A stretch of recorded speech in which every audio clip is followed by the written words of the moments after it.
কাঁকড়া, শুঁটকি রপ্তানিতে আয় ৮০০ কোটি টাকা। দেশে হিমায়িত চিংড়ির রপ্তানি ক্রমে নিম্নমুখী হলেও কাঁকড়া ও শুঁটকি রপ্তানি বেড়েছে। গত অর্থবছরে ৯,৭৮৯ টন কাঁকড়া ও ৩,০৩৮ টন শুঁটকি রপ্তানি করে আয় হয়েছে যথাক্রমে ৭৩৫ ও ৭৬ কোটি টাকা, যা বিগত বছরগুলোর তুলনায় অনেক বেশি।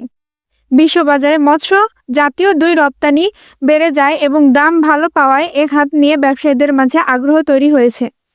সংশ্লিষ্টদের মতে, মানসম্মত পণ্যের উৎপাদন বৃদ্ধি ও রপ্তানিতে স্বচ্ছতা নিশ্চিত করতে পারলে এ খাতে ব্যাপক সম্ভাবনা রয়েছে। বাংলাদেশ মৎস্য পরিদর্শন ও মান নিয়ন্ত্রণ অধিদপ্তর এবং মৎস্য অধিদপ্তরের তথ্য মতে সমাপ্ত ২০২৩-২৪ অর্থবছরে ৯,৭৮৯ টন কাঁকড়া রপ্তানি করা হয়, যার বাজার মূল্য ছিল ৭৩৫,২১,০৩,৪৪৭ টাকা। চট্টগ্রামের মৎস্য পরিদর্শন ও মান নিয়ন্ত্রণ অধিদপ্তরের উপপরিচালক মঈনউদ্দিন আহমেদ, বিশ্ববাজারে শুঁটকির চাহিদা আছে। বাংলাদেশের ব্যবসায়ীরা যদি আন্তর্জাতিক মান অনুযায়ী শুঁটকি প্রক্রিয়াজাত করে রপ্তানি করতে পারে, তাহলে এ বাজার আরও বড় হওয়ার সম্ভাবনা আছে। ক্রেতা দেশগুলোর চাহিদার বাইরে গিয়ে শুঁটকি রপ্তানি করলে তারা তা গ্রহণ করবে না।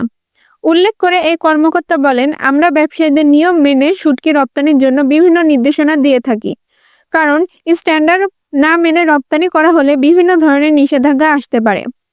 ব্যবসায়ীরা বলেছেন, বিশ্ববাজারে চাহিদা বেড়ে যাওয়ায় দেশে কাঁকড়া ও শুঁটকির দাম এখন বাড়তির দিকে, ফলে অনেকে এ খাতে বিনিয়োগে আগ্রহী। রপ্তানিকারকরা জানান, নোনা পানির কারণে সমুদ্র উপকূলীয় এলাকায় কাঁকড়া উৎপাদন ভালো হয়।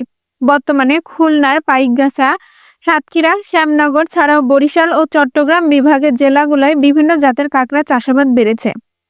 চিংড়ি চাষে নানা ঝুঁকি থাকায় বিকল্প হিসেবে অনেক উদ্যোক্তা ও চাষি কাঁকড়াকে বেছে নিয়েছে।